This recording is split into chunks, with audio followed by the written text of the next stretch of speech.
ওহো আম্মু আমার এমনি চকলেট খাবো না, চকলেট খেতে দাও না। চকলেট তোমাকে খেতে দেওয়া যাবে না, খাইলে তোমার দাঁত নষ্ট হয়ে যাবে।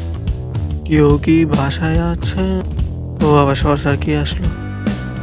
আপনারা কারা এখানে কি চান? আমি সব কথা তো আর বাইরে দাঁড়িয়ে বলা যাবে না, ঘরে আসতে দেন। বললেন কি বলবেন, তাড়াতাড়ি কই আলান। আমি বুঝতেছি না কথাটা কিভাবে বলবো। এখন কি বলতে চান তাতে কি রাখো। আমি বলতেছিলাম যে আপনার ঘরে যে বাচ্চাটা আছে সেটা আমার বাচ্চা।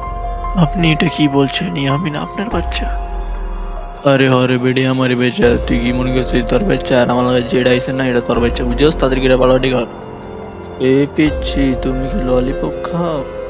না আমি ললিপপ খাই না, আমার অনেক জোরে আগু পেয়েছি। তো আজকের জন্য ভিডিওটা এ পর্যন্তই। ভিডিওটা কেমন হয়েছে কমেন্টে জানান, আর লাইক দিয়ে, আর সবাই একটা করে লাইক দিয়ে। আর আমার অনেক ডিপ্রেশন আছে, এই ডিপ্রেশনটা বারণ কেমনে এটারও একটু সমাধান করি। আর আমি সারাদিন ঘরে থাকি কারণ আমার মেন্টালি হেলথ খারাপ। আর আমার মেন্টালি হেলথ খারাপ থাকার কারণে আমি এতদিন ভিডিও দিতে পারি নাই, কিন্তু এবার থেকে ডেলি ডেলি ভিডিও দিব।